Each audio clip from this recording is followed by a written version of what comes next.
આપણે જ્યારે પણ પૂજા વિધિ કરતા હોઈએ છીએ ત્યારે પૂજાની થાળીમાં અક્ષત એટલે કે ચોખા જરૂર હોય છે, પણ આપને ખબર છે કે અક્ષત વગર કેમ પૂજા અધૂરી ગણાય છે અને કયા દેવતાને ભૂલથી પણ ચોખા ન ચઢાવવા જોઈએ? ગ્રહ શાંતિ પૂજા હોય કે ભગવાન ગણેશજીની પૂજા, કોઈ પણ શુભ કાર્ય હોય ત્યારે સૌથી વધુ ઉપયોગમાં લેવાતું અનાજ એટલે કે ચોખા હોય છે.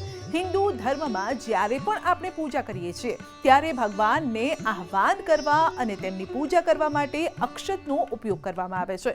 ચોખાનો દેવી લક્ષ્મી, શુક્ર ગ્રહ અને ચંદ્ર સાથે સંબંધ છે, જે પવિત્રતા અને સમૃદ્ધિનું પ્રતીક પણ છે. તિલક કરતી વખતે આપણે ચોખાનો ઉપયોગ કરીએ છીએ, જેથી વ્યક્તિની આભામાં સમૃદ્ધિ, સંપત્તિ, ભવ્યતા વધે છે. ચોખા સફેદ રંગના હોય છે. સફેદ રંગ સરસ્વતી એટલે કે જ્ઞાન અને પાર્વતીજી એટલે કે શક્તિનો માનવામાં આવે છે અને તેને લક્ષ્મીનું પ્રતીક પણ માનવામાં આવે છે. જ્યાં ત્રણેય દેવીઓ વિદ્યમાન છે ત્યાં પ્રકૃતિ પોતે જ વાસ કરે છે. પણ ધ્યાન રાખો કે પૂજાના ચોખા તૂટેલા કે અડધા ન હોવા જોઈએ, કારણ કે અક્ષતનો અર્થ જ છે કે જે તૂટ્યું ન હોય તે. એટલે કે પૂજામાં ચઢાવવામાં આવતા ચોખા હંમેશા આખા જ મૂકવા જોઈએ. ચોખાને શ્રી કા એટલે કે માતા લક્ષ્મીનું પ્રતીક માનવામાં આવે છે, પરંતુ તેમ છતાં ભગવાન વિષ્ણુની પૂજામાં ક્યારેય ચોખા ચઢાવવામાં આવતા નથી અને સાથે જ શાલિગ્રામની પૂજા કરતી વખતે પણ અક્ષતનો ઉપયોગ નથી થતો. એવું માનવામાં આવે છે કે ભગવાન વિષ્ણુની પૂજા કરતી વખતે ચોખાનો ઉપયોગ કરવાથી વ્યક્તિ પર દોષ આવે છે. પંડિતો અનુસાર જો તમે ભગવાન વિષ્ણુની સાથે દેવી લક્ષ્મીની પૂજા કરી રહ્યા છો તો તમે સફેદ ચોખા પર કુમકુમ લગાવીને પૂજા કરી શકો છો અને સાથે જ હનુમાનજીને ક્યારેય ચોખા ચઢાવવામાં નથી આવતા. પંચોપચાર પૂજા જ્યારે આપ કરતા હોય ત્યારે કેવલ અને કેવલ 5 ઉપચાર, ગંધ, પુષ્પ, ધૂપ, દીપ અને નૈવેદ્ય.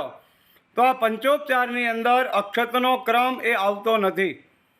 ભગવાન નારાયણની અને પુષ્ટિ સંપ્રદાયમાં જ્યારે ઠાકોરજીની બાલ્ય સ્વરૂપે આપ જ્યારે પૂજા કરી રહ્યા હોવ ત્યારે પણ ઠાકોરજીને અક્ષત અર્પણ કરવામાં આવતા નથી.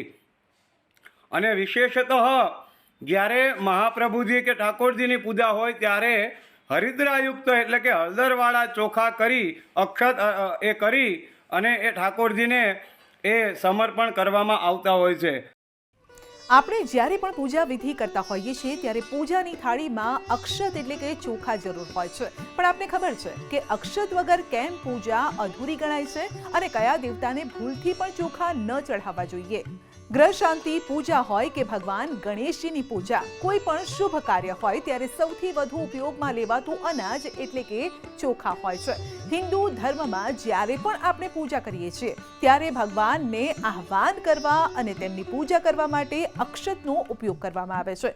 ચોખાનો દેવી લક્ષ્મી, શુક્ર ગ્રહ અને ચંદ્ર સાથે સંબંધ છે, જે પવિત્રતા અને સમૃદ્ધિનું પ્રતીક પણ છે. તિલક કરતી વખતે આપણે ચોખાનો ઉપયોગ કરીએ છીએ, જેથી વ્યક્તિની આભામાં સમૃદ્ધિ, સંપત્તિ, ભવ્યતા વધે છે.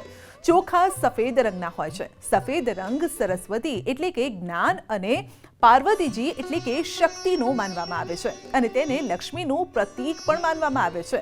જ્યાં ત્રણેય દેવીઓ વિદ્યમાન છે ત્યાં પ્રકૃતિ પોતે જ વાસ કરે છે. પણ ધ્યાન રાખો કે પૂજાના ચોખા તૂટેલા કે અડધા ન હોવા જોઈએ, કારણ કે અક્ષતનો અર્થ જ છે કે જે તૂટ્યું ન હોય તે. એટલે કે પૂજામાં ચઢાવવામાં આવતા ચોખા હંમેશા આખા જ મૂકવા જોઈએ. ચોખાને શ્રી કા એટલે કે માતા લક્ષ્મીનું પ્રતીક માનવામાં આવે છે, પરંતુ તેમ છતાં ભગવાન વિષ્ણુની પૂજામાં ક્યારેય ચોખા ચઢાવવામાં આવતા નથી અને સાથે જ શાલિગ્રામની પૂજા કરતી વખતે પણ અક્ષતનો ઉપયોગ નથી થતો. એવું માનવામાં આવે છે કે ભગવાન વિષ્ણુની પૂજા કરતી વખતે ચોખાનો ઉપયોગ કરવાથી વ્યક્તિ પર દોષ આવે છે. પંડિતો અનુસાર જો તમે ભગવાન વિષ્ણુની સાથે દેવી લક્ષ્મીની પૂજા કરી રહ્યા છો તો તમે સફેદ ચોખા પર કુમકુમ લગાવીને પૂજા કરી શકો છો અને સાથે જ હનુમાનજીને ક્યારેય ચોખા ચઢાવવામાં નથી આવતા. પંચોપચાર પૂજા જ્યારે આપ કરતા હોય ત્યારે કેવલ અને કેવલ 5 ઉપચાર, ગંધ, પુષ્પ, ધૂપ, દીપ અને નૈવેદ્ય. તો આ પંચોપચારની અંદર અક્ષતનો ક્રમ એ આવતો નથી. ભગવાન નારાયણની અને પુષ્ટિ સંપ્રદાયમાં જ્યારે ઠાકોરજીની બાલ્ય સ્વરૂપે આપ જ્યારે પૂજા કરી રહ્યા હોવ ત્યારે પણ ઠાકોરજીને અક્ષત અર્પણ કરવામાં આવતા નથી. અને વિશેષતઃ જ્યારે મહાપ્રભુજી કે ઠાકોરજીની પૂજા હોય ત્યારે હરિદ્રાયુક્ત એટલે કે હળદરવાળા ચોખા કરી અક્ષત એ કરી અને એ ઠાકોરજીને એ સમર્પણ કરવામાં આવતા હોય છે.